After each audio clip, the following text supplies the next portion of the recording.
પહેલાં તો અહીંયા ઉપસ્થિત તમામ મંચસ્થ મહાનુભાવો, મારી આગળના ભાગની અંદર બેઠેલા પાટણા ગામ પટેલ પ્રગતિ મંડળ સુરતના યુવાનો, માતાઓ, બહેનો, ભાઈઓ, બધાને મારા દૂરથી જય સ્વામિનારાયણ કરું છું.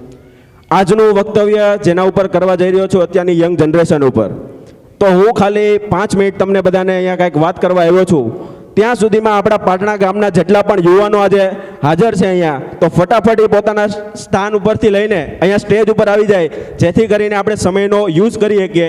તો જેટલા પણ યુવાનો અત્યારે ખાલી આજુબાજુમાં હોય તો તે સ્ટેજ ઉપર ફટાફટ આવી જાય, જેથી કરીને મારી વાત પૂરી થાય તો પછી આપણે સમયનો બગાડ ના કરી શકીએ. તો આજની વાતની હું શરૂઆત કરવા જાઉં છું કે ઉઠો જવાન દેશ કે માં વસુંધરા પુકારતી, ઉઠો જવાન દેશ કે માં વસુંધરા પુકારતી, ये देश है भारत, ये देश है भारत, માં ભારતી તુજે પુકારતી, માં ભારતી તુજે પુકારતી. હું તમને બધાને ખાલી એક વાત કહેવા માંગુ છું કે અત્યારનો યુવાન શા માટે દિવસે ને દિવસે માઈક આંગલો કે પાંગળો બનતો જાય છે. તમને બધાને ખબર છે અત્યારની આપણી એજ્યુકેશન સિસ્ટમ. હું કોઈ અહીંયાથી ભણતરનો વિરોધ કરવા નથી આવ્યો, પણ અત્યારની જે એજ્યુકેશન સિસ્ટમ છે એના વિશે મારે તમને થોડીક વાત કરવી છે. અત્યારની એજ્યુકેશન સિસ્ટમ અત્યારના યુવાનોને એટલા માઈક આંગલા બનાવી દે છે કે એના મગજની અંદર એક માઇન્ડસેટ ફિક્સ કરવામાં આવે છે કે તમારે ભણીને શું કરવાનું. કોઈ પણ યુવાનને તમે પૂછજો, એ તમને એક જ વસ્તુ કહેશે કે ભણીને પછી મારે નોકરી કરવી છે. અત્યારનો એક પણ યુવાન એવો નહીં હોય કે મારે ભણીને મોટો બિઝનેસમેન બનવું છે અથવા તો મોટો મારે વેપારી બનવું છે. એક પણ યુવાન તમને એવો નહીં મળે. શું કામ? કારણ કે આ એજ્યુકેશન સિસ્ટમની અંદર હું તમને કહું કે 4થા ધોરણની અંદર શ્રવણની કથા કહેવામાં આવે, 4થા ધોરણની અંદર ગુજરાતીમાં શ્રવણની વાર્તા કહેવામાં આવે. પણ આજના પાટણા ગામ પટેલ પ્રગતિ મંડળ સુરત દ્વારા આપણે એવા યુવાનોનું નિર્માણ કરવું છે કે 4થા ધોરણની અંદર જે શ્રવણની વાર્તા કહેવામાં આવતી હતી એની અંદર આપણે 3માંથી 3 ટૂંકનોની અંદર માર્ક્સ લાવે તો એનો પહેલો નંબર આવે. પણ એ શ્રવણની વાર્તા જ્યારે યુવાન મોટો થાય, એના મા બાપને સાથે રાખવાના આવે, ત્યારે એના મા બાપને વૃદ્ધાશ્રમમાં મોકલી દે છે, તો એ પહેલો નંબર ક્યાં ગયો?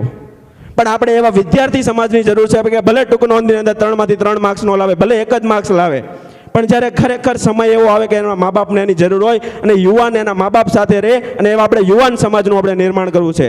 એકવાર આપણે પાટણા ગામ પટેલ પ્રગતિ મંડળ સુરતના તમામ યુવાનો માટે જોરદાર તાળીઓ પાડી દઈએ. એનાથી આગળ તમને કહું તો અત્યારનો યુવાન છે એ શા માટે પોતાના માતા પિતાને મૂકીને વિદેશ જાય છે? વિદેશ જવાનું કારણ શું છે? એક તો અહીંયા પોતે પોતાના ભણતર પાછળ 10મા ધોરણ 12મું ધોરણ પાસ કરે છે, ગ્રેજ્યુએશન કમ્પ્લીટ કરે છે, ત્યાર પછી 20 લાખ કે 25 લાખનો ખર્ચો કરીને વિદેશ જાય છે. ખરેખર મને દિલ ઉપર હાથ મૂકીને કહેજો કે કેટલા માતા પિતા એવા છે કે જેના ઘરની અંદર 20 લાખ કે 25 લાખ રૂપિયા પડ્યા હોય અને એના યુવાનને વિદેશ મોકલે? મોસ્ટ ઓફ 80થી 85% માતા પિતા એવા હોય છે કે પોતાના દીકરાને વિદેશ ભણવા માટે લોન કરાવતા હોય છે, હોમ લોન કરાવતા હોય છે, કાંઈક ને કાંઈક એવી ઉછીના લેતા હોય છે, વ્યાજે પૈસા લઈને વિદેશ મોકલે છે.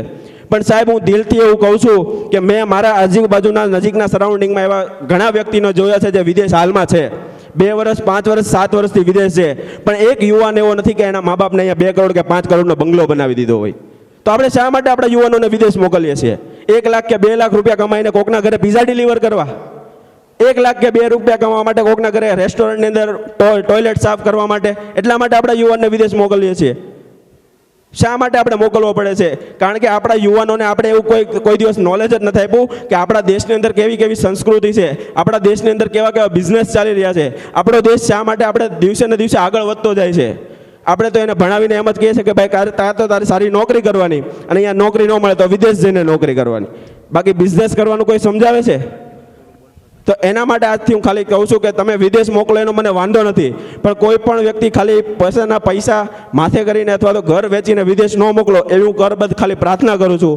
અને લાસ્ટની અંદર હું કહું કે સપને ઉन्हीं के सच होते हैं जिसके सपनों में जान होती है, सपने उन्हीं के सच होते हैं जिसके सपनों में जान होती है, पंखों से उड़ान नहीं होती, हौसलों से उड़ान होती है, हौसलों से उड़ान होती है.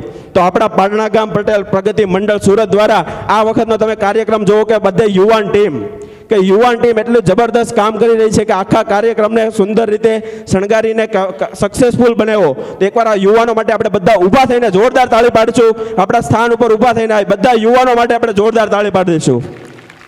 Thank you so much. તમારો બધાનો ખૂબ ખૂબ આભાર. ખૂબ ખૂબ આભાર. પોતાનું સ્થાન ત્યાં જાળવી રાખશો.